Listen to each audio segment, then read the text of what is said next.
Well, Michael is here with me. We'll be getting his views, but let's start with the team news. Clare's new management team have gone for experience at the start of a new championship. Between them, Davy Fitzgerald and Brian Lohan have played in 80 championship matches. Recent practice match and games, however, is lacking for both of them. Brian O'Connell gets a call up to play at left corner back. Ollie Baker starts in midfield, while Colin Lynch continues at centre half forward. And the league experiment becomes a championship reality for Frank Lohan. He's listed to play on the edge of the square. Yeah, I'm going to take a look here at Colin Lynch. Colin has been, I suppose, one of Clare's most consistent players over the last 7 or 8 years, playing in the middle of the field. But this year, straight away when Anthony Daly came in, he moved him to centre forward. And the reason for that is that he's looking for leadership in the forwards. The last few years since James O'Connor started to slip, they've been lacking leadership. Colin Lynch certainly provides that. He's as tough as nails and he's hard and tough. He's going to be a huge player today. Well, for the Dayshermen, it's a significant day in the hurling career of Brian Phelan. He's selected to start this afternoon after some very good league outings. Owen Murphy, one of the stars of 2002, returns and wears number 4. A degree of switching about seems probable, but whether Ken McGrath moves from wing-back remains a matter of conjecture. However, one thing seems certain: their main threats in attack will be presented by John Mullane and Paul Flynn. Yes, I'd certainly agree with you there, Jared. John Mullane to me is the key man for Waterford today. With Ken McGrath moved back to the back line, he's responsible for taking the pressure off Paul Flynn. There's been too much reliance on Paul Flynn over the last 7 or 8 years. Mullane on his day is an absolutely brilliant player. He was outstanding in last year's championship. He was very poor last Sunday, only scored 1 point from play, and because of that Waterford struggled. But he's absolutely on his day. He's a class forward, and really a big display from him would put Waterford right on their way today.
Strains of our own Navian. Everything is in readiness. Brian Lohan is back, lacking in match practice, as I was saying. The referee today is Ger Harrington from Carrigaline in County Cork. He's now in his 13th year as an intercounty referee. It's Clare who won the toss, and they're opting to play from left to right in the first half, which means they're going to be backed by a light breeze. Switches around with Ken McGrath and Tony Brown straight away. Ken McGrath's gone to centre half back. That's no great surprise. Match is underway. Two sides have shared some great moments in the last 6 years. What will happen this afternoon? We'll have to wait and see as Ken McGrath fires it down into the corner towards John Mullane, who's taken off the black helmet straight away, and he means business. Into the action, into the attack, and he puts it over the bar. What a start for the Dayshermen. Great start for John Mullane, playing in his 9th championship match. A current all-star, underlining his pedigree there. It's a big start for him, Jared. That's the type of form he showed last summer, and he seems to be absolutely fired up for this one. Tuck out then way down towards David Ford, who comes out from the corner, but it's gathered again by a Waterford man, by Ken McGrath, this year's captain, up towards Dan Shanahan, operating at right half forward. And the backs over there just letting it go harmlessly out over the sideline. Ollie Baker back in the thick of the action this season again. It's his 30th championship match today, playing alongside Diarmuid McMahon. Line ball taken by Conor Plunkett, who's switched across to left half back in a switch there with Jerry Quinn. Quinn coming towards this, but he's beaten for it by Paul Flynn, who's come out to the half line. Switches aplenty, they've been made by Waterford early on. Owen Kelly leaves that one behind. Phelan, in fact, is the one who leaves it there, but it's won back again by Jerry Quinn. Enterprising ball down, and the keeper very wisely leaving it go out harmlessly over the end line and wide. Well, the switches, Michael Dignan, that were anticipated. Yeah, I'm surprised to see Paul Flynn operating out in the half-forward line. Owen McGrath's gone into the corner. You'd expect that he'd be more mobile than Paul Flynn, but obviously they're hoping he'll come onto some loose balls out there and put over a few handy points. Stephen Brenner is from the De La Salle club in Waterford. Crowd of around 25 to 30,000 were expected here. They were saying that ticket sales weren't all that great in Waterford during the week. Well, there's plenty of Waterford support here, lots of Clare support here as well. Michael Welch trying to put that ball ahead, but he's fouled the ball and he took too many steps, and it's going to be a free down for Clare.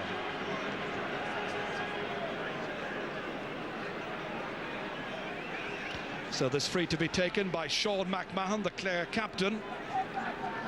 One of the great centre-half backs of the last 10 years. A prolific scorer from some distance. I can hardly remember a centre-half back who scored so many. 69 points in championship action so far for him. Well, that was a bit too far out and a bit optimistic. And so it goes wide and Waterford retain the lead. Early stages in this championship match. Two sides who between them share 11 Munster championship titles. Waterford with 6, Clare with 5. Brenner again. Down the centre towards Michael Welsh once again, breaking it this time. Paul Flynn trying to come in onto it.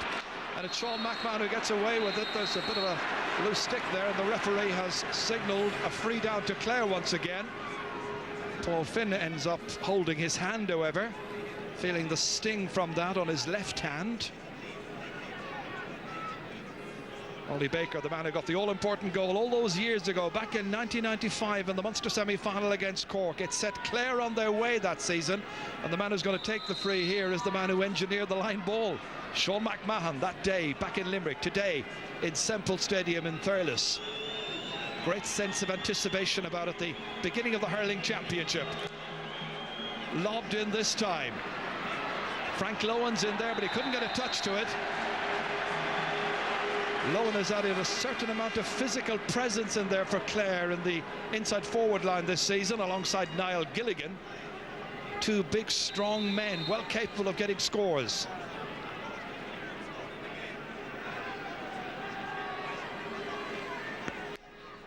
So Brenner taking what I think is about his 4th puck out of the match. Ollie Baker lets the right hand go up for it, but he doesn't make contact. It was Plunkett in the end who touched it, and Conor Plunkett's clearance results in a line ball for Waterford. At the settling down stage of the match, players just getting the feel of the occasion.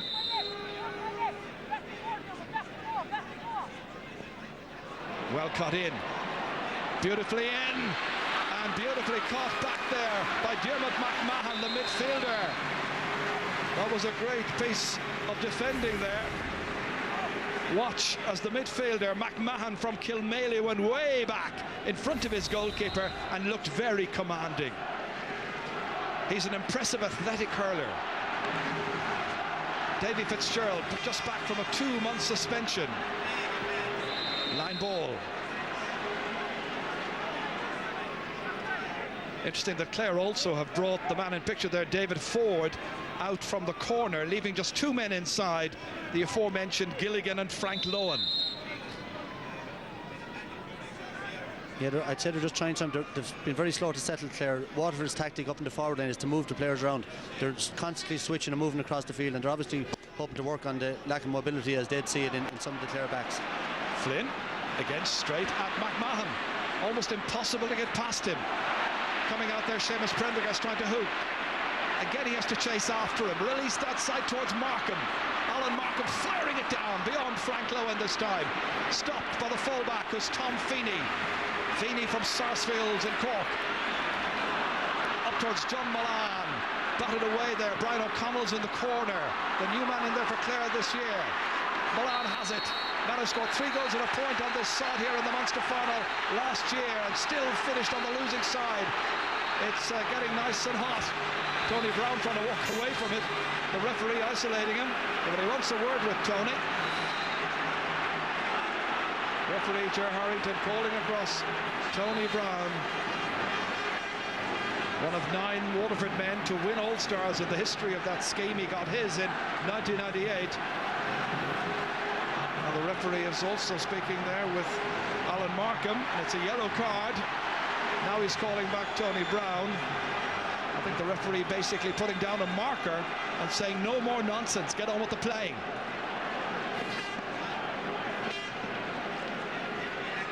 So it's yellow as well for Tony Brown from Mount Sion in Waterford. This is it again here as John Milan was trying to advance first. Ollie Baker made the initial challenge, he made the next challenge as well. Then there was an elbow into the back. Brian Phelan can't hold on to it. Players looking for it. Paul Flynn dropped into space. Prendergast has got loose. Nobody tight enough at him, and he should get a point here, but he misses. It was a very good chance. 2 wides now for Waterford.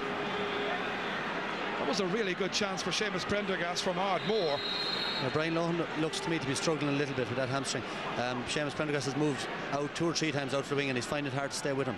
So maybe that hamstring injury and being out for so long is bothering Brian. It's very warm out there. Well, Brian's been out injured, and Davy Fitzgerald has been out suspended. So not a great deal of match practice between them as Ken McGrath advances over the leg of Diarmuid McMahon. He's tripped, and it's a free. And the referee doing a little ticking off for Diarmuid McMahon. Free to Waterford. They've made the better start, but still just a 1-point lead. Dave Bennett been told to take it back to the exact point where the foul was recorded. I know we've seen this in football where teams have been taking the free from the wrong spot. We saw it last week up in Clones, and a point was disallowed for Mark Hart of Tyrone. So Bennett takes it back to the right position. He's had a lot of good frees this season in the league, and he's put a beauty here at the start of the championship, and Waterford have another point. Wonderful free taking there by Dave Bennett. Bennett from picturesque Lismore.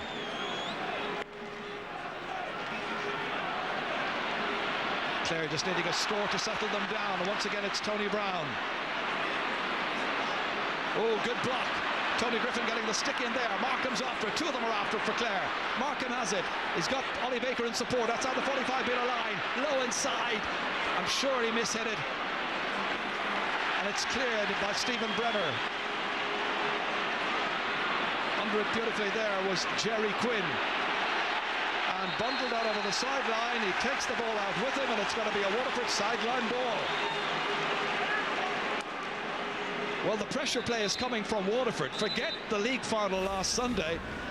It's like as if you were playing at 30 miles an hour in a 50-mile zone last week. They've come out fired up. There could be a blood substitution. Tony Brown may need to be replaced for a couple of minutes. He's got a nose injury. Blood is falling from the injury. And he'll have to go off for attention. Substitution quickly made, and coming into the action will be Declan Prendergast. So 2 Prendergasts in the Waterford team. Dave Bennett cracking it over towards John Milan. Good running again by the Waterford forward line, coming off their men time and again, beating O'Connell for this one. A good looking strike, up by the goalkeeper with difficulty. Davy then takes the shoulder, makes a magnificent clearance, a good 80 metres downfield.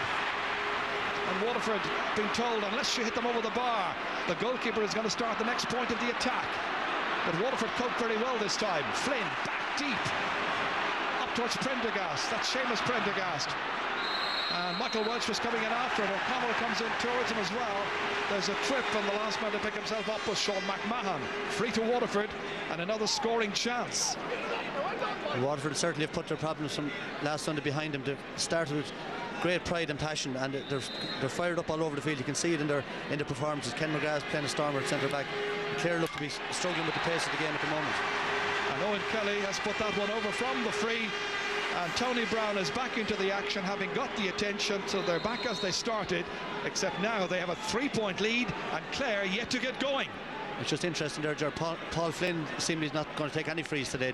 Dave Bennett took the first one, Owen Kelly took the second one there, so maybe they're trying to take pressure off him and spread around the pressure among the rest of the teammates. I'll tell you what, Michael, if they get a 20-metre free, I put my couple of euro on him.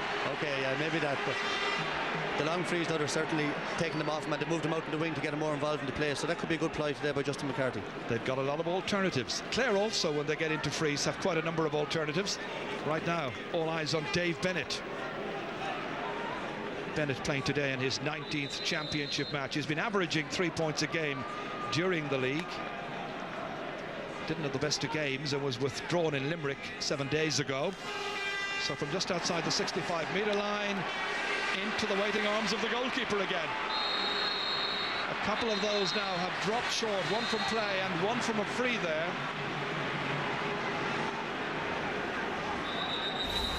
And I think the Clare mentors will be a bit concerned in these early stages. Davy Fitz making a good stop, and then the jersey pulled back there by Owen McGrath, younger brother of Ken.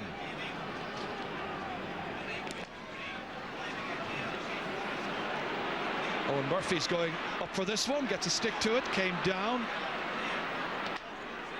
Lots of pulling. Markham teeing it up for Ollie Baker, hand pass miscued however. Owen Kelly leaving it for Flynn, spooned outside to Ken McGrath. He's got support outside if he needs it. Ken McGrath in some difficulty, and he had Brian Phelan available to him. He's also got Tom Feeney back there.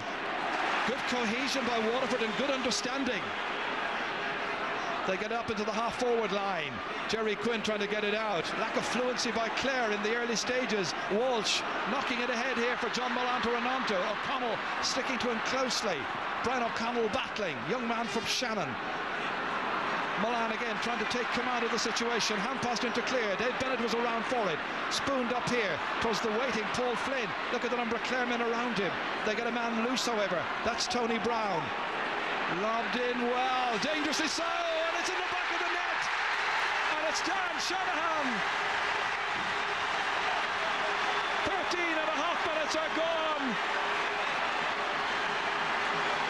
Clare were at 6s and 7s. They were being run ragged all around the place. Waterford had men over and looked for the tall athletic figure of Dan Shanahan, and that's his first ever goal in championship hurling. He scored in the league final last Sunday, got a goal and 3 in Limerick. He started well here in Thurles. What a beginning for the Dacia men. Usually they spend their time chasing games in recent seasons. Now they're well and truly in front. What is the Clare response? McMahon towards Tony Griffin, knocked on by Markham. And again, faster to the ball are Waterford. They're winning these 50-50 battles.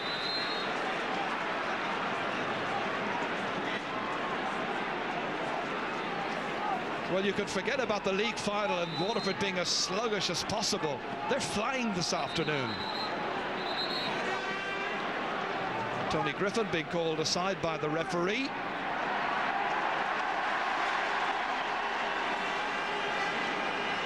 So a ticking for both men. Tony Griffin there. And also Brian Phelan. Ollie Baker cutting it. Frank Lowen trying to get loose. So far hasn't really got a chance in this match, Frank Lowen. Strange experience for him to find himself off playing in the inside forward line. Well, we're going to get some reaction down on the sideline now from our reporter, Darragh Maloney. Gerard, lots of conversations going on in the Clare selectors at the moment. Amongst them, Tony Carmody has been given the instruction by Anthony Daly to warm up. Has the tracksuit top off. He'll be on shortly. Thanks indeed. We'll await developments there. Tony Carmody will come into the half-forward line probably. Meanwhile, it's Owen McGrath having a shot at this one, but belting it to the right. Not sure he's totally convinced that it did go wide.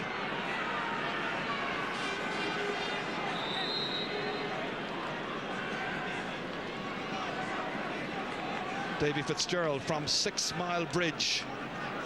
Vastly experienced player. Nicely caught.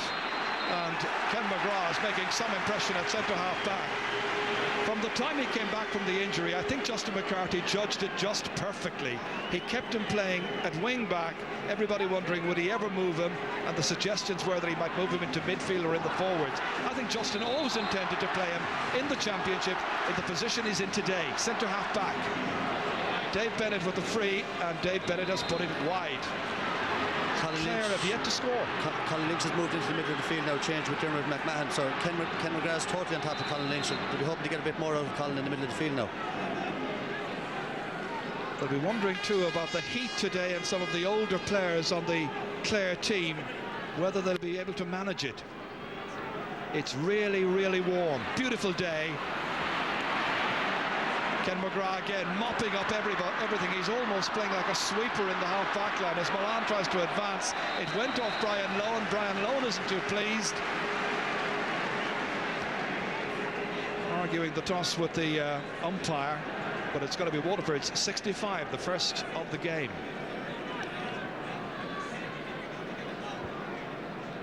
Well, scoring chances created so far, as you can see for Clare, none taken out of 5 created.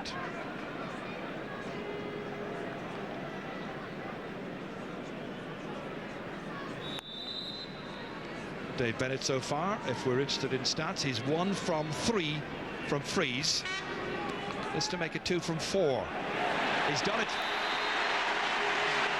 Great 65 by Dave Bennett. Well, they have a richness of talent available to them when it comes to free taking. And the Waterford fans who made the journey in huge numbers as ever, because they're terrific followers, always supporting their team. They're enjoying their afternoon. And the Clare fans who've had some great years and really enjoyed themselves and brought so much colour to the game, well, they must be wondering what's happened to their team here. Ollie Baker maybe to settle them down with a point. He can't do it. I think the first hard call of Anthony Daly's management is going to be made now. He's going to bring on 2 subs straight away after 18 minutes of a championship match. So there could be some old friendships rattled here now. This is the hard side of the management game. The management game involving Anthony Daly, of course, in his first season, with Father Harry Bowen and Alan Cunningham there. Johnny Glynn, the former top soccer player, is the team trainer. And Dan Shannon trying to keep the ball in play. It'll be a line ball, but it'll give Anthony Daly a chance to make changes very, very shortly. And Tony Carmody we heard mention as one of those likely to come in. And David Hoey is the other. Hoey, of course, can come in and play at wing back. I'd imagine he could be coming in the corner for Brian O'Connell. John Milan has caused a lot of problems there. Here comes Dermot McMahon. Lobbed in towards Frank Lohan, runs beyond him. And the stumbling fullback Tom Feeney was very fortunate that the control led Lohan down. They could have been in for a score. Well, Clare may not have any scores so far in this match, but they've won lots and lots of points from those of us covering games. Their numbers are brilliant this afternoon. Bright blue numbers, easy to read. Brenner's lengthy puck out down towards Prendergast, runs on. That was Owen McGrath who was coming in. Again, he curses his luck. Tony Griffin not getting a sniff of the action from Brian Phelan so far. Very good debut in the championship. Griffin is back to battle, however, and again impossible to retain possession. And really the rest of the Clare team have got to get some quality ball down to Niall Gilligan and Frank Lohan pretty quickly. 20 minutes gone, nothing happening. And not one Clare forward has had a shot on the target so far in the match. It's incredible in a championship game. Meanwhile, it's McGrath, the younger one. And it was a good chance for Owen McGrath from Mount Sion to have tagged on another. They've missed a couple of pretty easy chances for points here, Waterford, and they could certainly find that they would be very costly later on. And here's the first of the big moves that Anthony Daly has had to make. Ollie Baker, his old pal, has been withdrawn after nearly 21 minutes. Tony Carmody has gone into the half-forward line as anticipated. wearing number 23.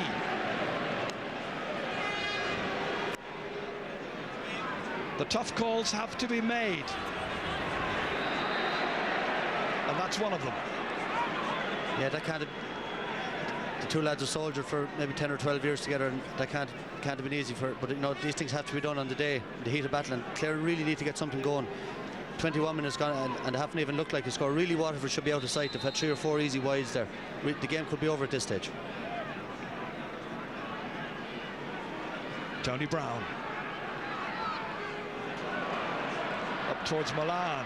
O'Connell batting it down, waiting for it. There is Michael Welch into space. Jerry Quinn coming across, taking the shoulder, getting it onto his favourite side, his left side, down towards Alan Markham. Hasn't featured so far very much. And that's a high challenge there by Niall Gilligan. Or is it? No, it's not Niall Gilligan, it's Tony Carmody. And that has just come in. Too many steps were taken anyway.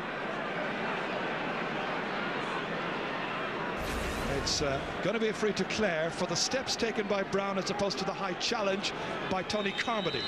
Interesting call. It was the first foul. Sean McMahon, a lot of jeering. Don't want to hear that. McMahon has put it away to the left. It's been an awful first half for Clare. 22.5 minutes of action gone. 7 wides in all now for the Bannermen.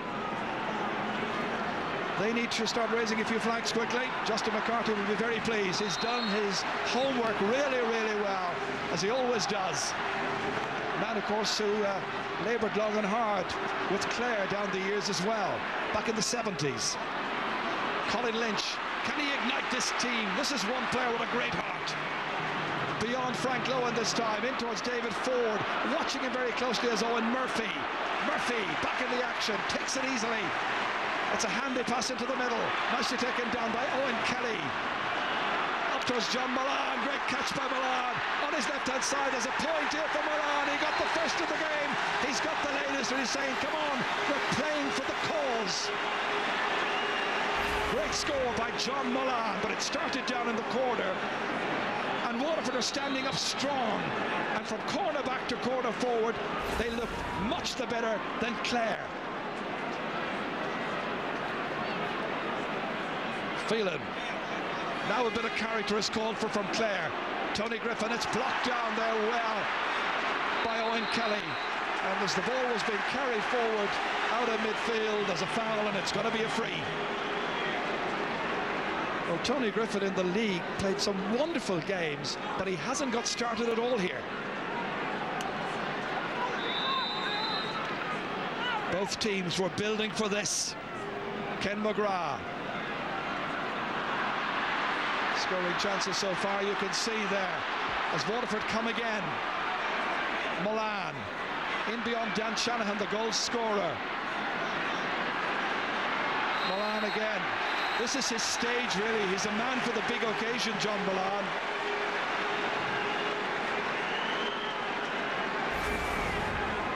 There he is, trying to break free here with Sean McMahon after him. And they win the free in. Owen Kelly's going to take it. He's got 1 point from a free so far. 20 metres out, but only a metre or so from the sideline. It's a difficult one. He makes light of it. 2 from 2 then for Owen Kelly. It's a great start by Waterford. Well, their fans might be happy with 25 minutes gone. Well, this time last week rather, on the Sunday game in Clones, we're saying what was after happening to Derry.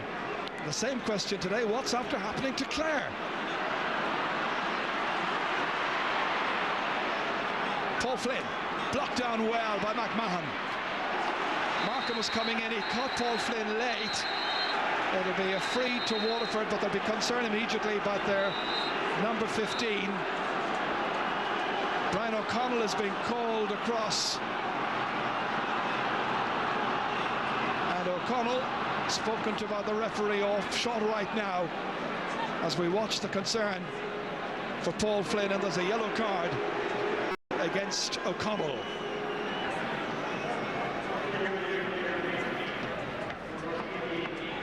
think there was very little in that chair. Paul Flynn seemed to be encouraged to stay down by the Waterford sideline. And he is substituted immediately, but I think that was probably in their minds. Certainly Michael Dignan was predicting that a little while back. Here it is again here as Flynn went back to retrieve. In came O'Connell, cut him awkwardly, but nothing malicious in it. No, not at all. And he was encouraged by the Waterford selectors straight away to stay down. I don't like to see that. Bennett strikes it from the free, and he's put it outside and wide. So just to confirm that David Hoey is in the action, wearing number 18. There he is, and he's marking Paul Flynn. You know, Jerry, if Clare could get 2 or 3 points even before half-time to settle it, they'll be still in this game. 6 or 7 points, you know, in hurling is not a lot, but they really need to get something going for their confidence. Waterford did something like this, the Clare did something like this last year to Tipperary, also in the championship. Tom Feeney getting it out, comes to Colin Lynch. There's a chance of an opening here for him. They needed it. 27 minutes of the game gone, and finally it's Colin Lynch. They're back in business. Once it came out to the experienced Colin Lynch, he was able to make the most of it. That's a good score by Lynch in his 26th championship match.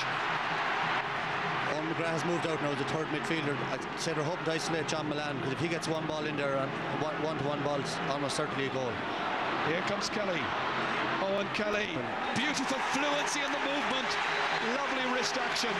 That's a great score by Owen Kelly. And the Waterford fans are really enjoying their afternoon. Shades of 2002 all over again, taking on the fancied Clare, who came into the match as favourites.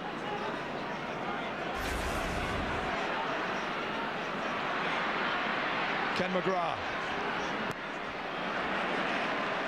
towards Dan Shanahan, breaks back down here. David Ford way out around the half forward line at this stage, runs through to Brenner. Brian Phelan, they've men over. Dave Bennett, chance to drive it 80-90 metres down and cause problems for the Clare backs. In difficulty with Shanahan again. He's got a second. What a mix-up at the back.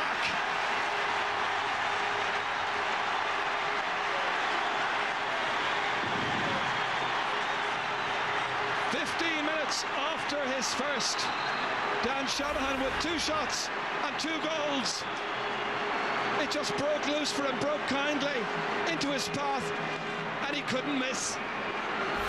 It's the movement in the Waterford forwards. They're moving all over the place. There's none of them playing in a particular position, and Dan Shanahan has drifted in twice there and taken both his goals very well. I can't believe that so many people wrote Waterford off, but hang on a while. Here's Frank Lowen. Goal chance, stopped by Brenner. They needed that, Clare.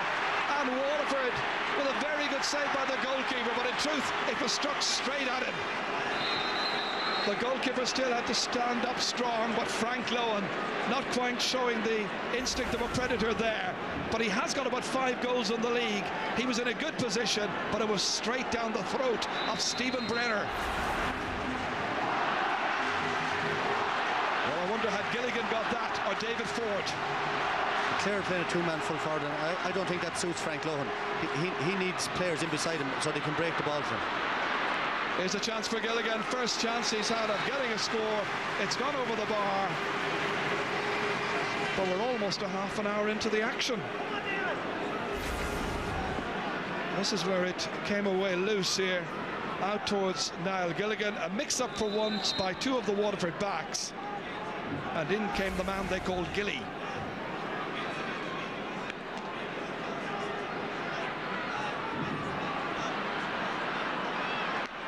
David Hoey trying to nurse it out, but only as far as Owen Murphy, who's got out into midfield. Runs on beautifully here, Dave Bennett.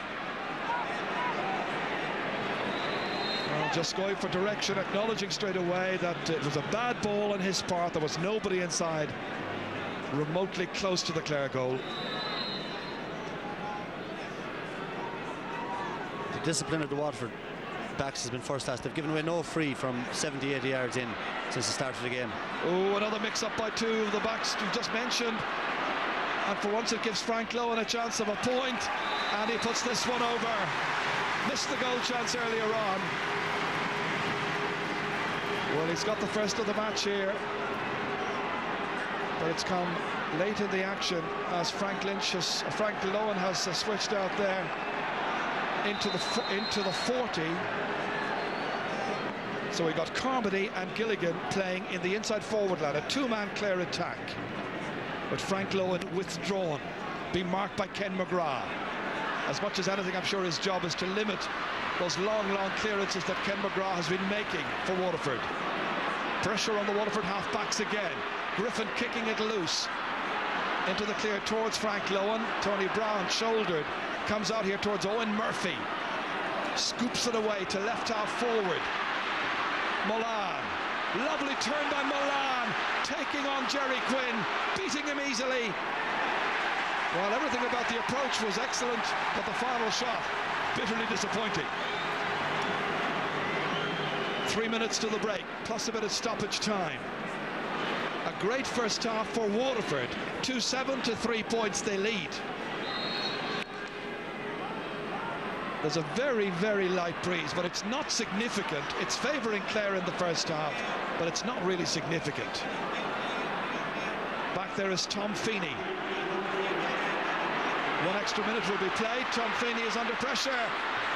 And again, it's Clare who advanced as a foul, and it's going to be a free from 20 metres out. Here comes Davy. And Davy Fitz coming up from the goal, as you say, to try and beat the other number one, Stephen Brenner.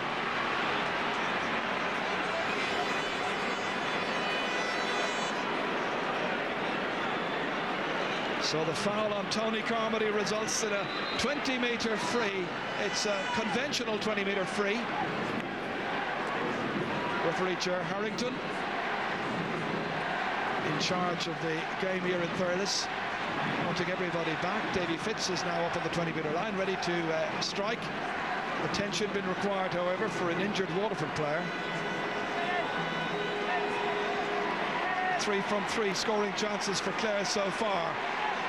Or 3 from 13, I should say, coming up their 14th scoring chance. Now, Davy Fitzgerald has scored 2 goals in the championship in the past, in the Munster final of '95 against Limerick, and then 4 years later against Tipperary. Brenner is poised. Clare need this. The man has been out suspended for 2 months. He's back.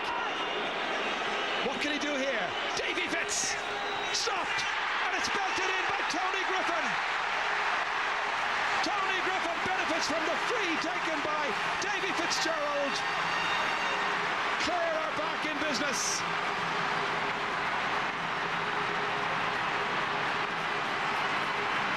Tony Griffin, who got a goal and 3 points last year in the championship against Galway, was quick to follow up here after this was stopped.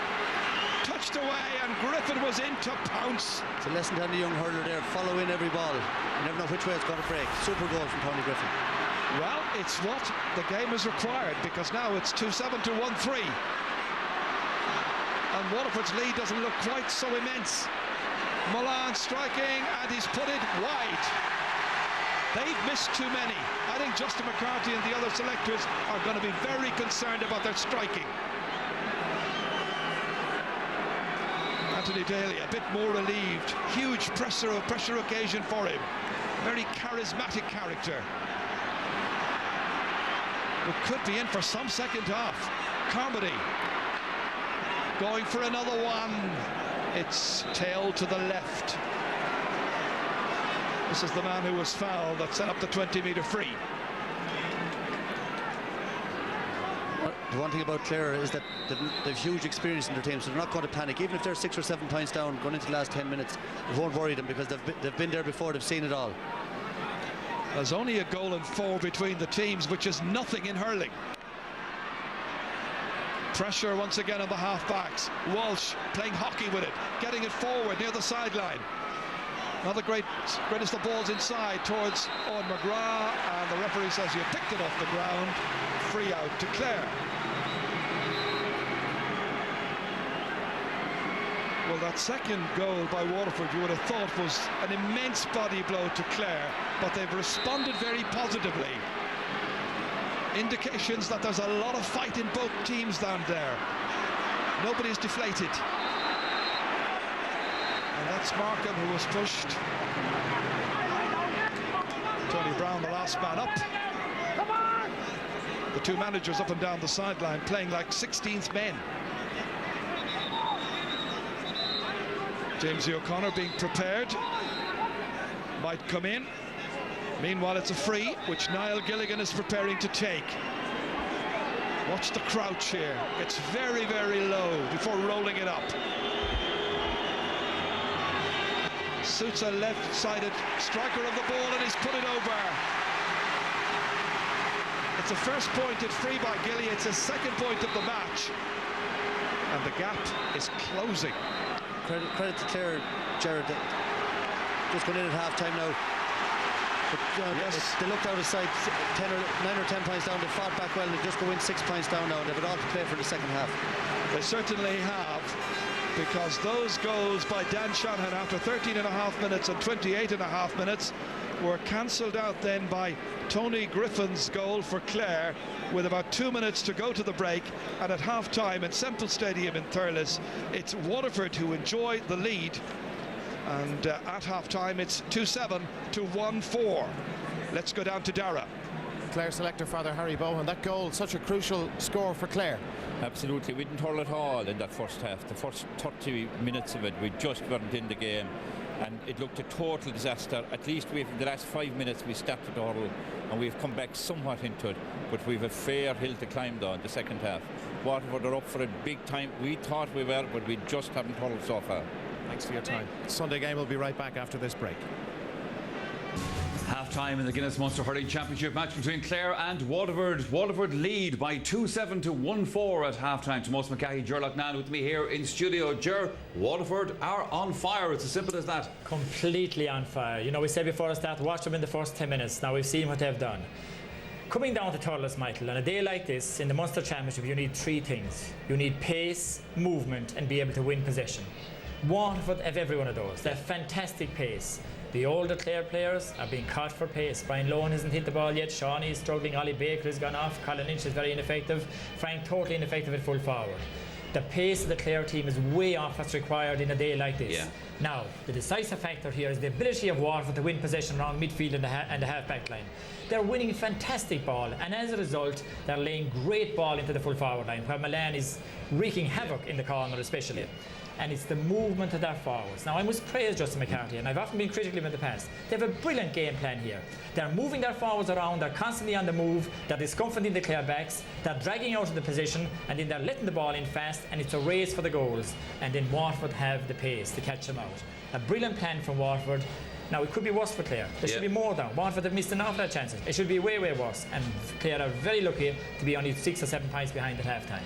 We wondered if Waterford would be flat after the league final last year. They're exactly the opposite. The goals, of course, they played well, as Ger said, all over the field to most, but the goals have been a big boost to them, and a rabble-rouser as well. Yeah, well, you're on top, you must punish your opposition, and certainly in that first half period, they were very, very disciplined in their play as well, because Clare, I mean, tried to upscourge them again at the start of the game, and Clare looked to be the fighting team.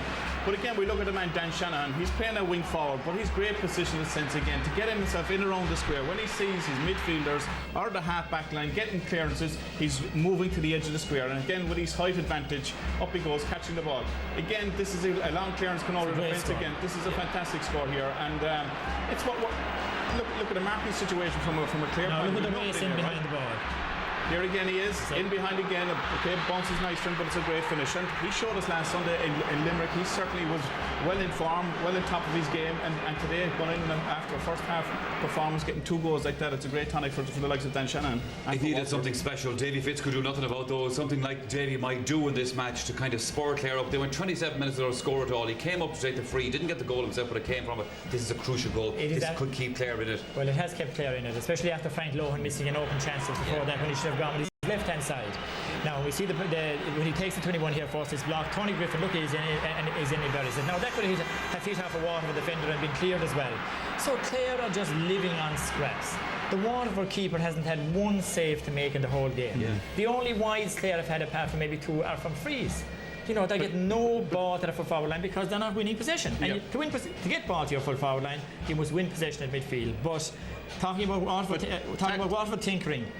Colin Lynch is in the forward, Frank in full forward has not worked. Yeah. You know, and I think the sooner they remedy the better. Absolutely. In that first half period, you had a lot of movement in that Clare forward line. Yeah. There was balls going into the square where Exactly. the goalkeeper was coming up. Nobody there in possession. Nobody actually kept their positions. Everybody had drifted out the field and nobody kept their positions. You're dead right. Whereas Waterford had movement, but there was method in their movement. Absolutely. They were always getting the ball to the loose man. Clare were getting the ball into space, but more often than not, as the Waterford man was winning the ball. Picking it up, yeah. Okay, gentlemen, we have another break to take right now here with the Sunday Game Live. Back after that with the second half of Clare versus Waterford, Munster Hurling Championship.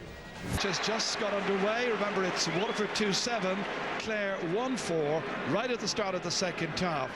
And one of the curiosities looking at the stats from that first half, where Waterford were clearly the dominant force here, Clare had almost as many scoring chances, 17 against 19 for Waterford. But it's Owen Kelly who has the first chance of the second half, and he has put it wide. Those misses could be very, very costly, but Clare seem to be feeling the heat out there in particular. Michael Dignan is with me. What's your analysis of it, Michael? Yeah, Waterford, as you say, were way on top in the first half, and yet to go in 6 points is not a big lead in hurling. Clare have great experience throughout their team, and I expect them they're not going to go down without a fight. I think maybe they were a little bit complacent before they started the game, expecting Waterford maybe to have a bit of a hangover from last week. A great score there. That's Gilligan, it has to be. The familiar style came on, crouched, took possession and got it on the left side, and that's the first point of the second half. He got there ahead of James Murray and knocked it over. That's a good start now by the Banner men. Only 1-2 between them. A place against Tipperary in the Guinness Munster Championship semi-final at stake here as Colin Lynch and Diarmuid McMahon got in one another's way, and here comes Paul Flynn. He hasn't had a shot on the target so far. He has now, and he's put it over. They go point for point. An exciting start to the second half in front of a very large attendance at Semple Stadium. Clare looking very jumpy, Jared, from the start of the game. Just there again, Colin Lynch and Diarmuid McMahon, no communication, ran over the ball, and they've been missing easy balls right through the game. Ken McGrath again rising imperiously. Lovely balance, but not the greatest of strikes. Getting it down towards Dan Shanahan, went off in the end, the stick of Conor Plunkett, and Waterford get away with it. So line ball for Dave Bennett to strike. Hit an awful lot of ball into the inside forward line in the first half, but a certain amount of it was rather aimless. They've got to be more precise. Bennett hitting it well. Lovely cut. Dropped down there by Brian Quinn. Hands and knees job back there. Brian Lohan without the red helmet, knocking it away out of danger, but it's John Mullane who reacts quickest of all. Takes on Jerry Quinn from the sideline. He's put it just to the left. Scratching his head. Familiar figure of John Mullane, been part of our championship scene now for the last 3 seasons. And when he's on fire, he's absolutely deadly. David Fitzgerald, I presume it's the new hurling ball that he's hitting it out with, about which there was so much discussion last summer, and a resolution achieved at Croke Park, we understand, yesterday. Ken McGrath down along the line. David Hoey, first half substitute. Jerry Quinn. You can see how much latitude they're not being given, because the Clare forwards, or the Waterford forwards, are closing down the backs. Inside towards the man who's on a hat-trick, Dan Shanahan. And that's over. That was an impossible angle by Shanahan, and what a match he's playing. Always seems to play with his heart on his sleeve when he's in the Waterford jersey. It means so much to him. That was a wonderful strike. Got a point like it against Galway last week. 3 from 3 for scores for Dan Shanahan. 2-1 his tally. Diarmuid McMahon, can he battle and win midfield? Colin Lynch is in there to boss it with him. Runs on beyond Frank Lohan, is now out in the 40, marking Ken McGrath. McGrath's won the first 2 balls that came between them. This one is won by Seamus Prendergast, held in possession. And Brian Lohan there, lacking the match practice. He's only played a game and a half in the league. The half was against Waterford in Ennis right at the end of March, and for arguing the toss with the referee, he's conceded an extra 13 metres to Waterford, and it's even easier for the free taker, who's going to be Owen Kelly. Clare are going to have to do something with centre forward. Ken McGrath is absolutely lord in this game. He's won the first 3 balls in the second half that have come his way. Kelly's knocked over a 4th point, and interesting that he's taking over the free taking from those distances today from Paul Flynn. Tony Griffin now gone centre forward. And Griffin has caught this one well ahead of Ken McGrath. The release inside to Lynch. Colin Lynch taking them all on, going by, and the referee blew the minute he'd gone by the last marker who fouled him. The last man was Tony Brown, who's on a yellow card. Watch there as Lynch was kicking this one, but it's going to be a free in. Niall Gilligan will be the taker. 3 points so far for Gilligan, 1 from a free. Again, that familiar crouch, an unusual style. Say one thing about him, he hasn't got arthritis. Oh, he's gone for a short one. And Waterford breathe a sigh of release this time. Frank Lowen's in possession for Clare, taking them all on, and it's going to be a free out for Barging.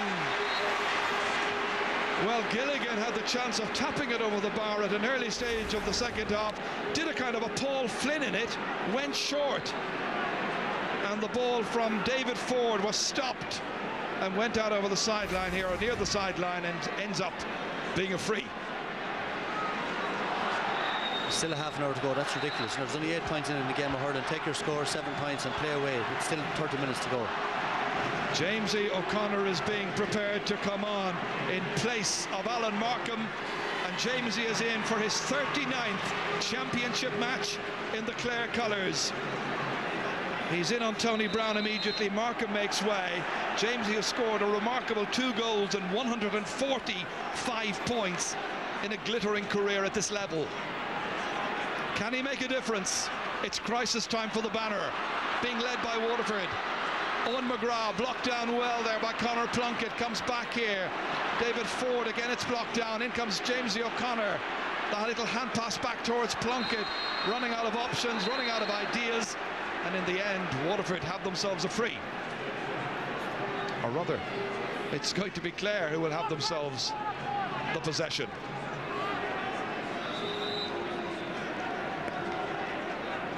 Still a very warm evening here at Semple Stadium in Thurles. Very much the mecca for this great old game. 2 fine exponents of the art. Sean McMahon, huge one down towards Tony Griffin, runs on there towards Niall Gilligan, beginning to assert himself. Little block on that one, runs in towards Frank Lowen. Turning around Lowen, and he strikes it over the bar. A 2nd point for Frank from the Wolf Tones and Shannon. Gilligan was involved. Lowen then took over, had options with McMahon available as well, but he took the responsibility. 2-10 to 1-6. Again, 1-4 the difference.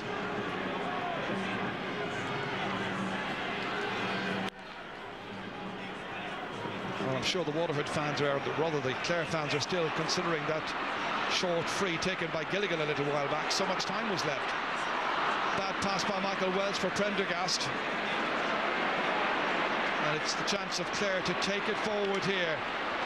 David Ford not making much headway, running into a strong challenge again. Seamus Prendergast, that's a huge one, and it's over the bar by Prendergast from Ardmore. His first point in this Guinness Munster Championship first round match. 2-11 to 1-6.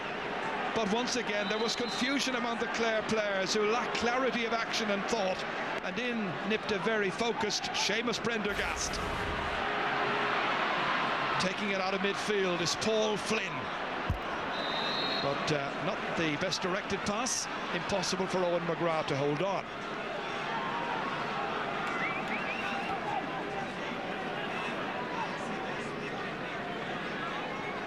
Well, it's the stage in the game now where if Clare are going to win it, they better start making a serious move in that direction pretty quickly. Hoy towards Griffin, stopped instead by Murphy. Owen Murphy to the middle of the field. Dave Bennett scooping it wide. Tony Brown in the race, nobody near him. Jamesy O'Connor is the nearest one. An easy chance to lob it 60 metres downfield. Brian Lowen's back there. Outside towards David Hoey. There will have been those who were quite surprised that he was left off in the first place. He may have stepped out, but the ball stayed in. Sean McMahon stumbling and struggling. He's got a free. The Waterford forwards are doing great work. Every time a Clare back gets the ball, he's finding it very difficult to get away. In the old days, Brian Lowen would have that ball gone 90 yards up the field, but they're under serious pressure. It's this wonderful pressure game, Michael, which Waterford are playing this afternoon. It's one of the keys to their success. It is, and it's a very difficult game. You need total commitment from all the players, but their forwards, in any team, if the forwards work hard and put the backs under pressure, it gives you a great chance. Sean McMahon took that free from the incorrect position, and the referee's going to throw it in as Clare prepared to bring in Daithí O'Connell. So we've seen it in football, now we're seeing it in hurling as well. Take the free from the right spot, or else. David Ford's trying to spoon it out, but leaving it. John Molan has it. Little jinking run around the place. Michael Walsh, good balance and control, 45 metres out. Two Clare men are after him. A good little block that time by Jerry Quinn. Race for possession. Plunkett trying to get out there. Difficult to stop Seamus Prendergast, and he had a free man inside. It was Dan Shanahan. He's fouled, and it's a free in. Everything is going Waterford's way. Apart from being rocked by the goal, credited to Tony Griffin after 34 minutes, most things have gone against Brian Lowen and his team. So there's the new man in. Jamesy O'Connor's gone again. Jamesy gone, and Daithí O'Connell has come in. Obviously his hamstring didn't hold up to the pace of Munster Championship. He didn't last 3 minutes. Kelly sweetly striking it between the posts. He's got a fifth. So whereas in the past Paul Flynn would have been building up the big lead, today it's Kelly. And Waterford lead by double scores. Well, Justin McCarthy was promising the faithful a really good performance. They've delivered. Ken McGrath again, 4 from 10 scoring chances, or sorry, 6 from 10 scoring chances. And that was from frees.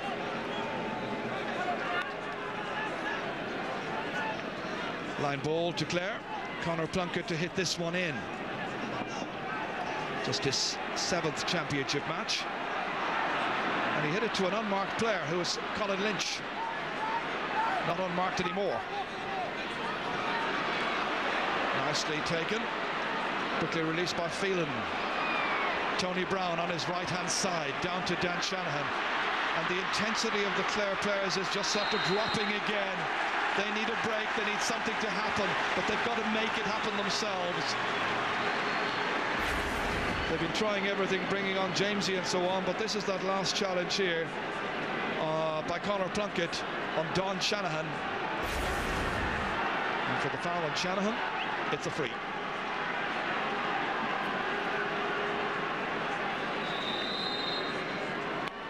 Dave Bennett with this latest free, 65 metres out, just 2 from 5 is his success rate from frees. That looks good.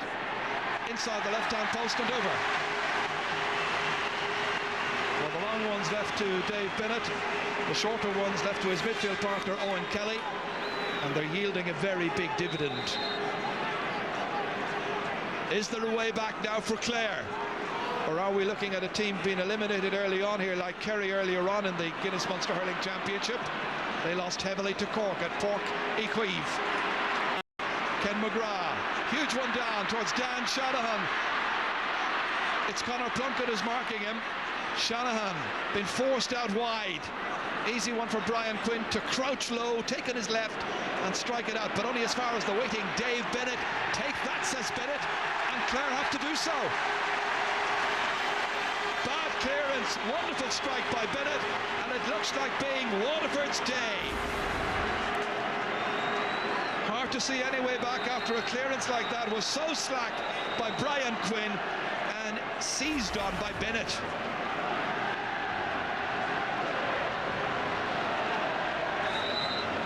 Well, all of the experts said it had to be Clare. It just had to be. Waterford were so bad in the league final. There's the two sides of Waterford, Gerard. Last Sunday was one, this is the other. And when Waterford play like this, there's no team in the country will stay with them. They're absolutely, but, you know, it's why can't they do it more often? That's the question I think that irritates people. Tony Griffin to carry the fight beyond McMahon. That time it's a bad ball, and it gives it to the wing back, and Phelan can't get it up onto his stick. Bottled in there by Niall Gilligan. Making plenty of headway, but having to do it on his own, and he has put it over. 4 points for Gilligan. Well, I'm sure Anthony Daly will begin to worry now at this stage if players start to have individual games. They've still got to retain the team cohesiveness. Gilligan doing the business there, however. Michael Welch battling it out, but it's out as far as Colin Lynch. What a goal would do for Clare. Gilligan struggling there against James Murray, a strong man from Tallow. Murray is one player that Justin McCarthy was delighted to get back to the ranks once again in the early part of the spring. He'd been out of the squad over the winter months. Had a spell down in Australia. Lynch again easily taken by Murray, blocked down here well, however, and that's Daithí O'Connell, and he has put it wide. Not Daithí O'Connell, yes it is Daithí O'Connell. He's a man who can score if given some decent opportunities in front of goal, and they need him to be razor sharp. He's playing left corner forward.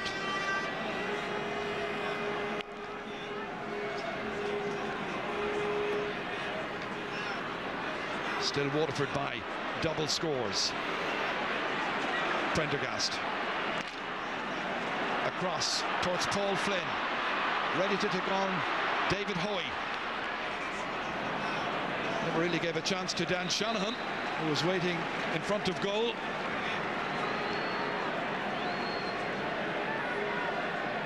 People will wonder, I'm sure, Michael, as to why Paul Flynn isn't taking those frees today. Could it be that Justin has said, OK, concentrate on your main responsibility, scoring for us in front of goal from play? Yeah, I think there's two sides to it. I think certainly that, but also I think with Owen Kelly, he's a very, very talented player who maybe last year was ineffective. He's a player maybe that needed to take on more responsibility, and Justin reckon get him to take the frees, get him more involved in the game, and we'll get more out of him, and we'll let Paul Flynn relax and play an ordinary game and just be one of the forwards. And it seems to work very well today. McMahon firing it in, and Brenner just nursing it harmlessly out over the end line. So far, a very tough afternoon for the likes of Niall Gilligan, for his manager Anthony Daly, and everybody connected with Clare. Still, there's plenty of time still, if they're up for it.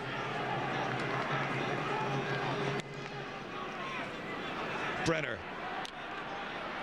Again, judges his puck out so well. It's won again by Waterford, and Seamus Prendergast. Pressure on the goalkeeper, but he lets it go over the end line. And a puck out to Clare. Just watching Dan Shanahan's work rate, right throughout the game. He's made maybe 10-15 runs from his wing forward position into the square, following every ball. He's got 2 goals, but you know, he hasn't given up. He's still doing it on every single ball. He looks very fresh and very fit. Absolutely. Carmody towards Daithí O'Connell.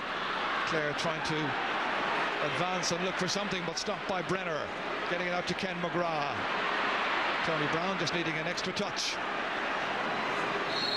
Michael Walsh there. He wins a free against Sean McMahon. Referee very vigilant this time, seeing the jersey pull by Clare's number 6. And it gives Waterford a chance of another point. One man in the Waterford ranks I think deserves a recognition as well, because he doesn't get it an awful lot, is Jerry Fitzpatrick, who is the team trainer, looks after their physical preparation and has them tuned up to perfection. He's also Ireland's men's senior basketball coach. Dave Bennett, same result. 5 points for Bennett and 5 for Kelly alongside him, sharing the scoring in midfield.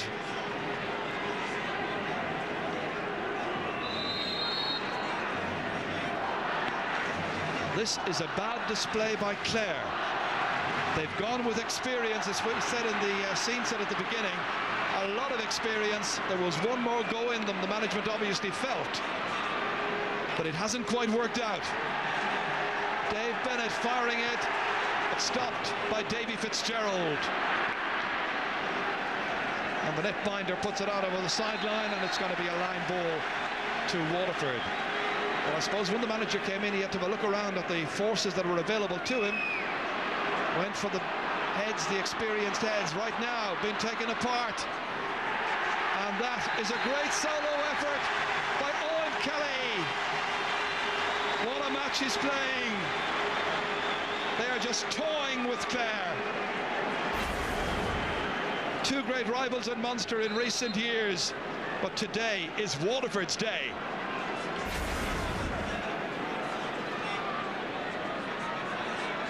And still, you're always very reluctant to dismiss Clare because of their great hurling past.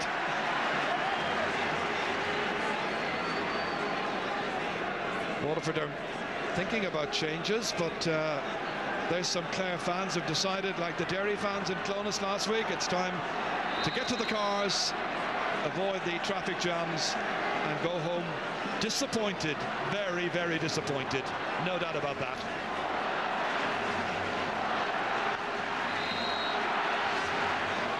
It's been said in the past, it's a young man's game. And sometimes age and experience gets bitterly exposed in the heat of championship. And it's never easy. We saw Ollie Baker go off at the very, very beginning, and other players are visibly struggling. Yeah, I think you might carry one player, two players, but on a day like this, there's 10 players there for the last 9 or 10 years, and it's maybe too many. The time is up today for some of them. And the heat is a real factor. Ken McGrath, excellent as always. Down towards Paul Flynn, stop this time. And that's Brian Lowen holding possession, winning the free. Paul Flynn with a quizzical look on his face. Sean McMahon, no points from frees so far. Had one at the very, very beginning, which went close. But that's as near as they came. Waterford simply switched into another gear. We're commanding in most positions of the field. And it's been an excellent exercise for everyone concerned with Waterford, starting with their manager, Justin McCarthy.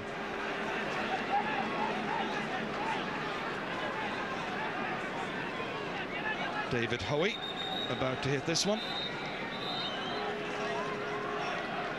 I think Ken McGrath's display at centre-back vindicates his move back to the backline. It's one of the great displays from a centre-back that I've seen. And for a man who scored 7 points from playing a Munster final 2 years ago, to go back and play with that sort of presence and form at centre-back, it just shows you the hurler that he is. And, you know, on his day, he looks the best hurler in the country, and it'd be hard to argue with that today. We'll be looking at Anthony Daly there, the great captain, great rallying force. They'll come back. After this, it'll be the qualifiers. Owen Murphy from Shamrocks, the player about whom there is some concern.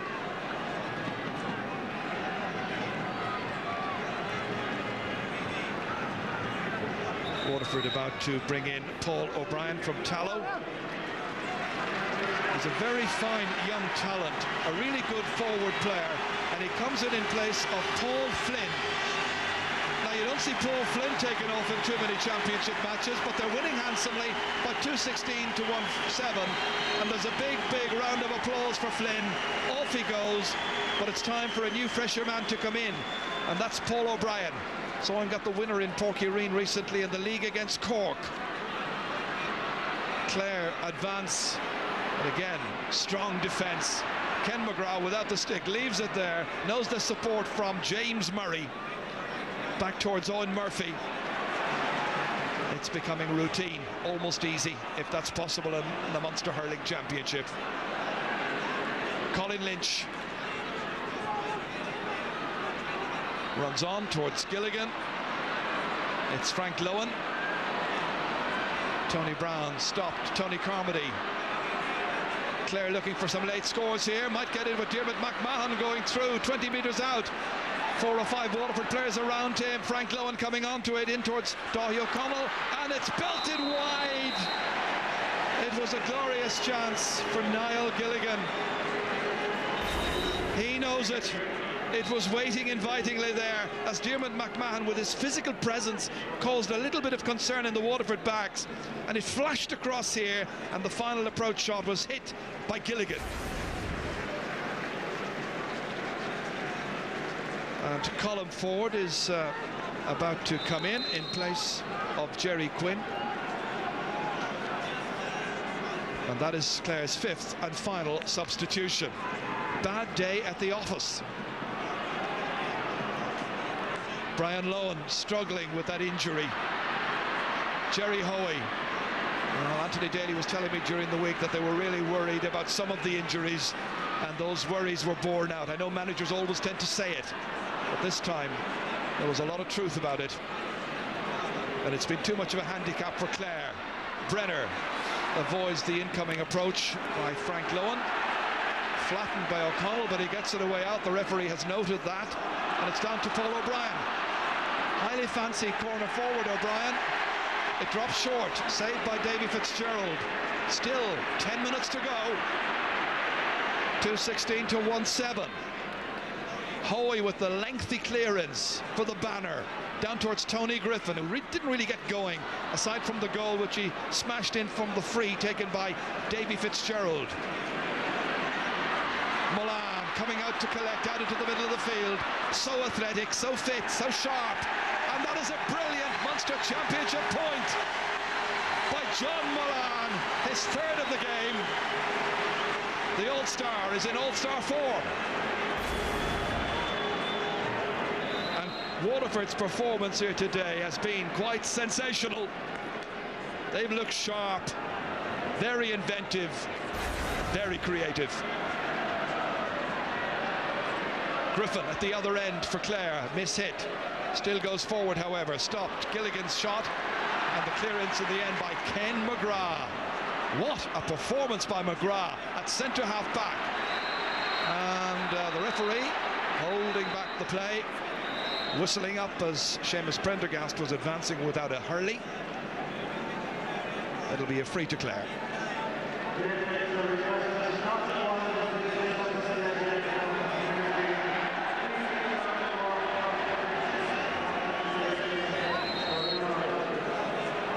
Sean McMahon from St. Joseph's, Dura Bearfield. And again, you could see Tony Brown going across to help out. Two wonderful campaigners, McGrath and Tony Brown on the half-back line. It's a great half-back line as Mullane felt he was fouled by Colin Lynch and looked for a free, didn't get it. He won't be getting the call up from the Waterford footballers after that one. Frank Lohan takes it down. He used to play football, and a lot of it. Man has come up from cornerback this season to play in the full forward role. Hasn't been a successful transformation for him. Diarmuid McMahon, head down, inside, dangerous, whipped away out of trouble initially, and then the backs fly out towards the incoming forwards, and in the end it is Frank Lohan who belts it high and gets his 3rd point. They're going for goals and a little bit more respectability on the final score line. One handed away by Tom Feeney there, could have gone anywhere. O'Connell was around, but so too was the number 14.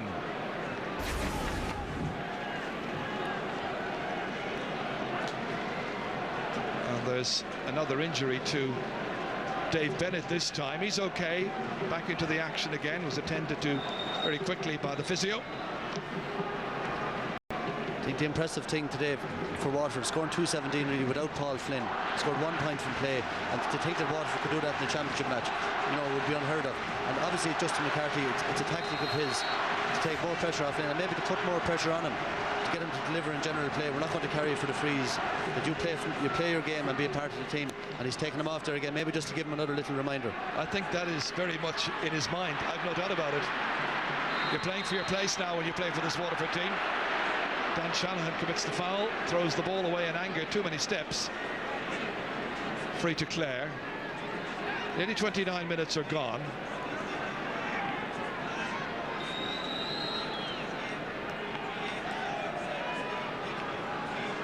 Diarmuid McMahon up in the half forwards at this stage. Dave Bennett says, I'll go up and follow you. Into Griffin. Taking on McGrath. Gap opens up. Brenner stops. O'Connell's in after him. They're all in after him. And 3 Clare men fell to get past Stephen Brenner, who's fouled, and it's a free out.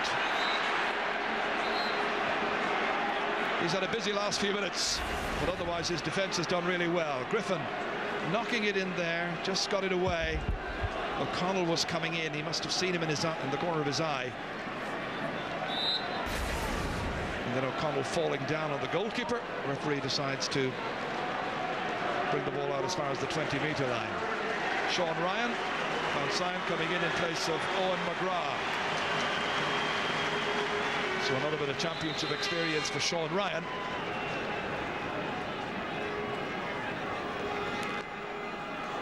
Five minutes remaining. The Waterford fans and management will really enjoy the last few minutes.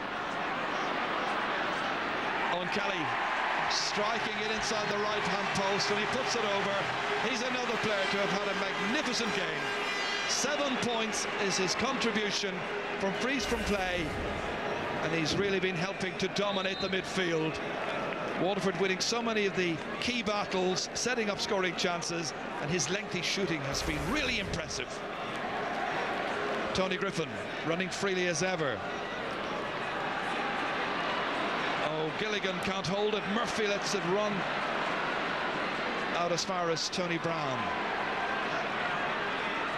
David Hoey. Scoring chances for Waterford, 20 out of 37. So they've taken 20. Just under 50% availing of the chances that have come their way. Anthony Daly bitterly disappointed, because he's a real battling campaigner. Very, very proud Clare man. This won't be good enough for him. He'll demand a great deal more from his charges. That's touched out. Colin Lynch gets a touch to it. Brian Quinn comes out of corner back again. Look at the play of the Waterford play. So fresh, so alert.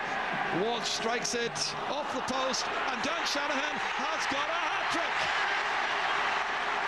From a man who never scored in the championship up to now, came into this particular first-round match with a record which read 18 games, 22 points scored, and he's now got a third goal.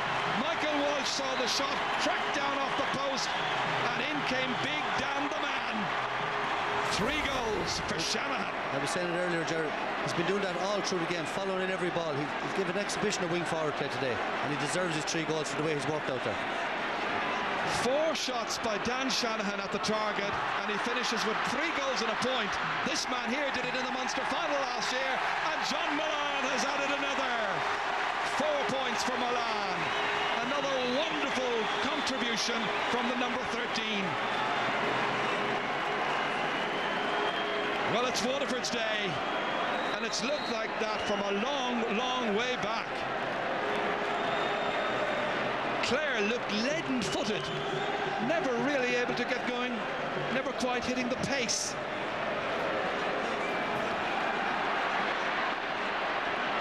Waterford are hitting Clare like a tornado in this match. Out to Michael Walsh. He hasn't scored so far, deserves to do so. He's got a point.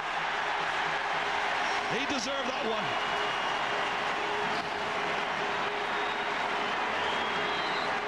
Ken McGrath back there saluting the crowd saluting the last scorer, Michael Welch, and into the action now comes the former tip player, Andy Maloney, and going off, Seamus Prendergast. It's a day of celebration for Waterford, but they'll be the first to say we've got to keep our feet on the ground after this, because it's got to be a rematch of the 2002 Munster final coming up next for them. Waterford v Tipperary. John Milan deep towards Dan the man again. This time on for Andy Maloney. Got a crack. Back to Dan Shanahan. Could he get a fourth? He's put this one wide. That wasn't in the script. He was supposed to score. Can we take him off? Oh, he's had a brilliant game. Absolutely brilliant. It's a great day for Waterford. John, I don't want to take me, but the players see there's a fair bit of showboating going on and waving to the crowd, and you know it's only the first round of the championship at the end of the day, and this Waterford team has the ability to go anywhere they want to go, but they have to realise it's first round of the Munster Championship, that's all. They do very well to remember Clare last year. Absolutely. Who came along, beat Tipperary very, very handsomely, got beaten themselves by Cork, and a week later they were the first serious team out of the championship, having been beaten by Galway. It can happen again.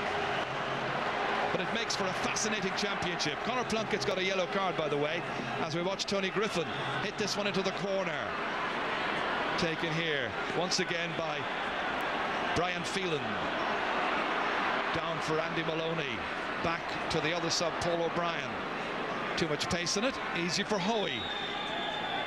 3:20 to 1-8. Who would possibly have believed that that was the latest score as we head into stoppage time, and that Waterford would be the ones who were enjoying a huge lead.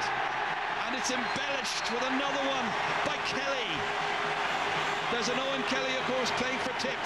And here's a timely reminder that there's another playing for Waterford. Paul Flynn, Justin McCarthy. It's Justin's day. It's the day of the Daysha. A magnificent triumph at Semple Stadium.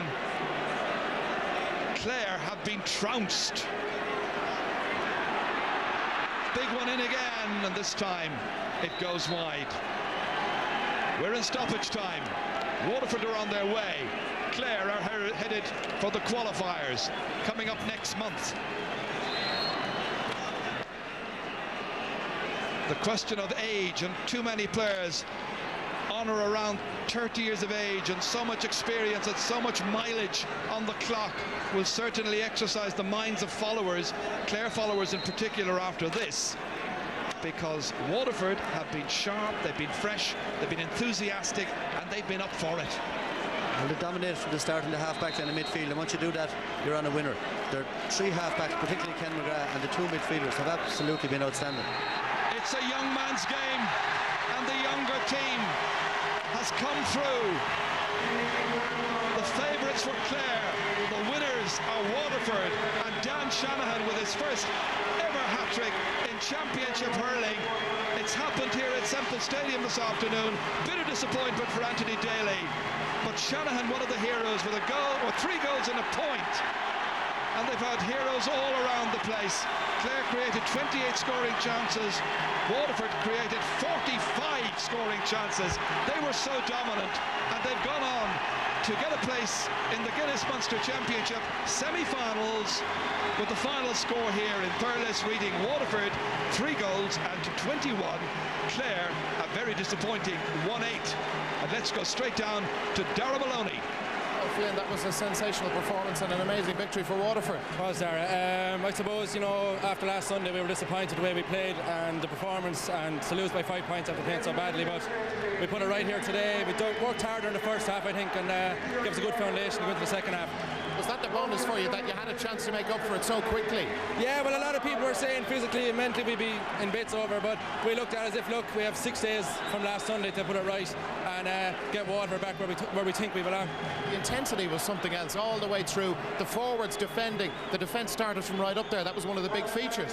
Yeah, well, I suppose, you know, Justin was drilling his interest during the week that if we can, you know, stop the ball coming back down the field, you know, it'll help our full back line and our half back line, and the longer it spends in our and the Clare half, the more chance we have of scoring. So that's basically the way we attacked it. Tipperary now in the semi-final? Yeah, I think it's 3 weeks, I'm not too sure, but again, it's another game, another day, so we'll have to prepare just as well for that one. Thanks for your time, Paul. Well done. Cheers. Yeah, 6th of June that game is against Tipperary.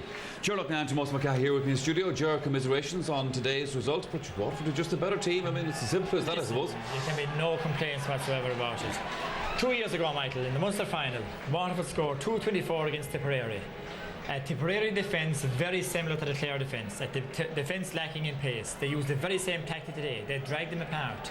They were disciplined. They had a fantastic game plan. Great credit due to Justin, and added to that, they had at least 4 or 5 exceptional. They had many outstanding, but they had 4 or 5 exceptional displays. Well done to them, well deserved. And a great effort during the week by their manager, Justin McCarthy, who had to get their heads right, obviously, after last week's defeat by Galway in the league. Justin McCarthy is talking now to Dara Maloney. Justin, put that into words. A fabulous victory for Waterford. Yeah, no doubt. Well, we hurled very well. I think the hurling won it for us. Very crisp, very sharp. And I knew, even though we were beaten last Sunday, we weren't a bad team. We have a lot of work put in, and we kept cool about it. And the league game probably helped us in a way. So it was very good. I'm thrilled for the lads. They had bad beatings in '98 and 2002, and they need to get this going, and they played outstanding stuff. Even this week, though, there was a lot of criticism of the team. How much did that hurt? Yeah, well, it hurt very deeply. It hurt me personally. Pundits talking about we couldn't place a team, we couldn't do this. Players that weren't good enough in different positions. It hurt us all. We were in the road a long time, and we weren't going to give in to the end. We were going to show that we could hurl with pride and with passion. To go back into the game, at half-time, Clare had got that goal and a couple of points. Were you concerned? They got the first point of the second half too. In a way, I was glad we weren't ahead by too much, because we'd get a bit maybe complacent and we'd sit back a little bit. So we knew we had to, sort ourselves out at half-time and then go for it. And I knew that with slight breeze, it would be help to us.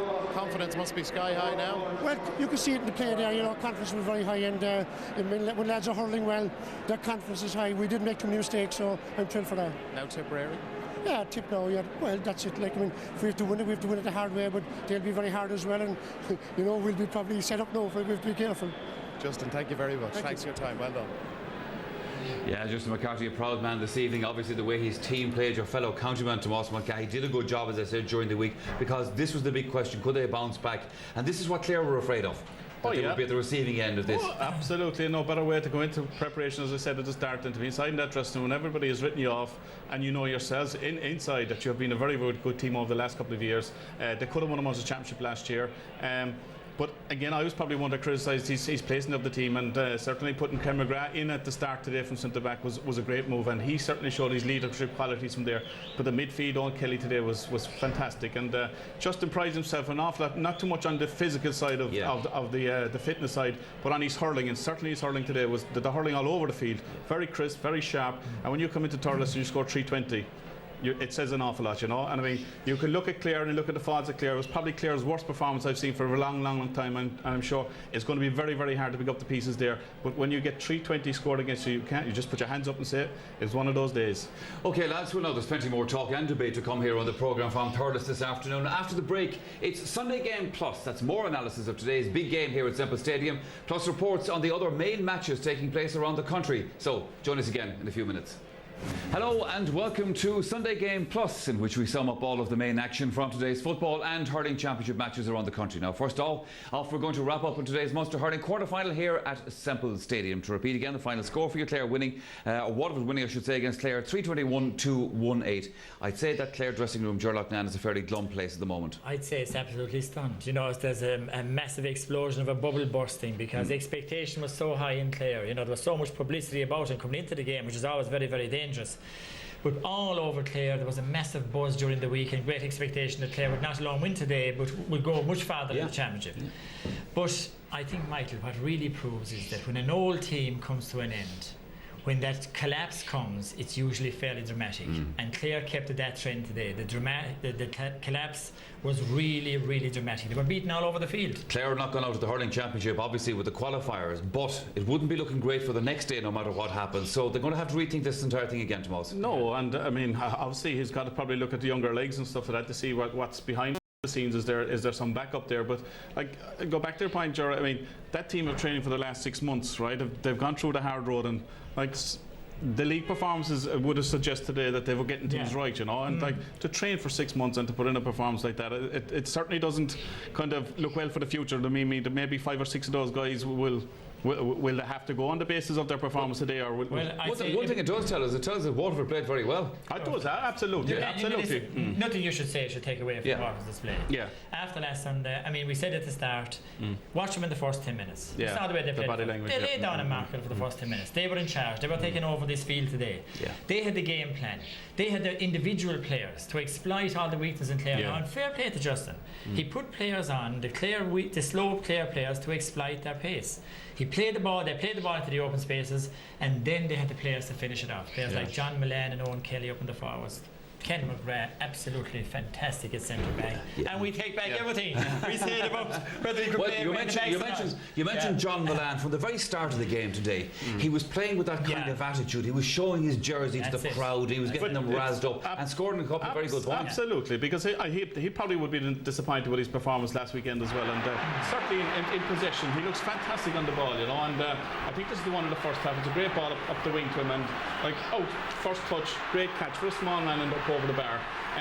Very, very powerful in attack, but they used him very, very well today. Again, I think the placing of Paul Flynn in half forward today, all Paul's job was to do at that stage was to get possession and turn it and hit into the inside forward. And you had Owen McGrath, you had Mullane inside there, and they were reading the game. Look at that point now. They were really quality. Absolutely. I mean, again, the game was probably up at this stage, but I mean, there's no better team to finish you off than Waterford when they get into this position. And you know what I watched about Mullane earlier on? He got a rattle early on, and he just stood up. He never drew back. He was completely disciplined, as with all the Waterford team. Well, that was the main thing, realistically. I mean, you see Owen Kelly, I mean, seemed he was dropped off the selection at the start of the year for discipline reasons. Got himself back into the fray again today. What a performance. 4 points from midfield, from play, 3 from frees, and then you get Dave Bennett on the other side taking the frees as well. And you see Paul Flynn being taken off, not performing, taken off. Yes. They were sharp on the line. Very sharp. I know the young fella, but I suppose the key thing for Waterford today was the pace they had out over the field. You know, they completely outpaced Clare. Now, in fairness, they couldn't be as slow as they were.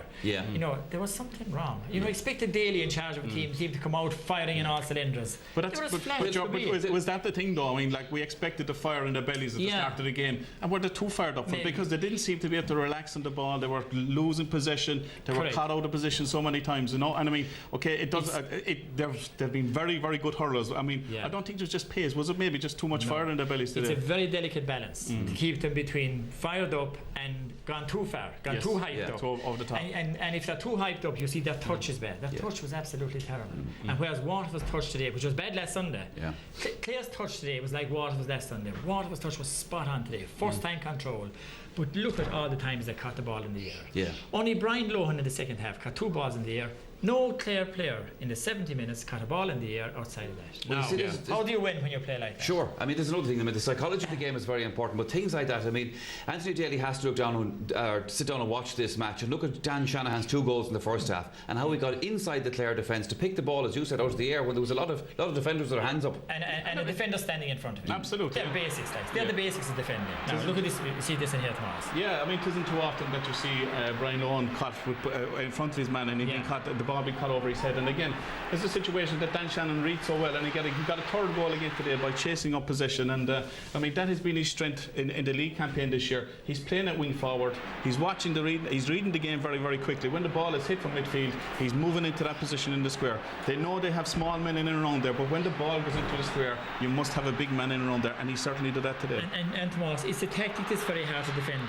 Draw out your full back line, right? Let the ball in high, and then there's a race between the backs, and the backs are turned to the goals. If you rather than the 2 backs that turn to the goals, which they hate. Backs love to be facing the ball. Of course. They force the Clare backs, instead of facing the ball, that they turn around, and because the Waterford fella was in front of them, caught the ball. But a very noticeable thing as well, Joe, was that Brian Lohan, as you said, he hadn't played too many matches up to today. Like we haven't seen the Brian Lohan of old. Very subdued, coming out of the fence, clearing possession, raising the crowd, rearing the teammates around. And the bigger guys, the leadership, you know, I mean, Colin Lynch starting us centre forward. After 10 minutes, he's moved to midfield. No, tried very, very hard to get him into the game. But they needed the 2 or 3 leaders to actually kind of take the fight to Waterford after they went ahead. It just brings back the last Sunday. Do you think there's really their eye was on today? Oh, absolutely. When you look at it now, they purposely held back last Sunday. But what people don't understand is when your eye is geared towards one game, no matter what you do beforehand, you're not going to give your best. You're aiming your best for that one day. Their best was geared towards today, and how well they pulled it off. And now, brilliant credit to Justin McCarthy, Nicky Cashin and his back row. I was talking about Anthony Daly sitting down during the week looking at the video. The tip selectors will be sitting down looking at it as well, because they face this next on June the 6th. Well, the big thing now is Waterford, right? They've set a marker for themselves, right? They put in another performance to that. Show the consistency now that we know that everybody's looked for, right? We know that it is within their team the ability to put up a score like that, but do it on a consecutive day now. Do it on succession, right? Because they failed to do that in the past. They've won big match in the championship, and suddenly unfortunately they flopped the next day. But I think this team is growing with experience. It's going to be a big team now that's going to actually take them. Well, this is a team, I mean, there's a lot of those players with Munster Championship medals in their pockets down 13 there. So, of them. yeah. 13 of those players have Munster Championship medals. And they won it by scoring 224, as I said before the game. They scored 321 today, which is the very same score. Now, they won it by using exactly the same tactics today as they used then. And a good omen for Waterford is, I met a Waterman come in today and he said, Dan Shannon scored 1-3 today. I bet you he won't hit a ball today because he never played good games in a row. Dan Shannon scored 3-2, if not more today. So maybe that's a good omen for Waterford later on. We talked to the two of you before the match just about your championship previews and ask you who you thought was going to win the championship. I can't remember where you placed Waterford, Jar, but have they moved? They definitely have moved. Well, in the first 5, I don't think so. I think they were just below the first 5. But they would definitely have moved up now, Michael. You know, no matter what happens. Now, of course, if they're beaten by Tipperary the next day, you know, if they follow with a bad day, they're in the same boat as Clare again. That's the thing. I mean, and more still, they'll be playing about a week or two after just been beaten by Tipperary. I mean, on a performance like that, they're probably going to be raging hot favourites going into the tip match again. That's how they handle that situation. They haven't been able to cope with it now. Where would you see, when you sit back, you know, maybe tomorrow or the day after and look at this game again and the realities of some of it, where would you see their weaknesses? Where would you see that they might have a problem that didn't maybe surface today? Well, we all thought our problem was the full back line. You know, we all said the weakness was there on the full back line. Now, Clare didn't have a full forward line to exploit that, you know, and Brenner wasn't putting in any pressure in goals today, you know. I think the real key of Ken McGrath just shut it out today. You know, the full back line didn't come under pressure because Tony Brown, Ken McGrath, Brian Phelan, who had a great game as well, underrated player just in this year, they shut out the ball from the full forward line. If you can get that ball over the half back line to the full forward line, I think Tomas, that might be a bit vulnerable. Yeah, I suppose the other thing as well, we were saying that Ken McGrath, the big strength was maybe putting him up forward because they were lacking that little bit of strength at centre forward. But in fairness to Michael Welch today, he hurled very, very well on Shawnee McMahon. This is it. Seamus Prendergast. You put up the fellas to take the mantle. And like the lesser known guys, I think Seamus Prendergast and Michael Welch won an awful lot of ball today. And they contributed to that scoreline big time as well. And like we looked at Owen McGrath going in left corner back the last time. They've Owen Murphy in there today. Owen Murphy was injured the last day. He's come in. He's a very, very good player. He's played in the championship before, you know, so there's a settled look about this team. Brian Phelan, his first big championship match, he played in that half back line as he's been there all for the last number of years, so they certainly are going to be the team to beat on the form that they produced today. And it was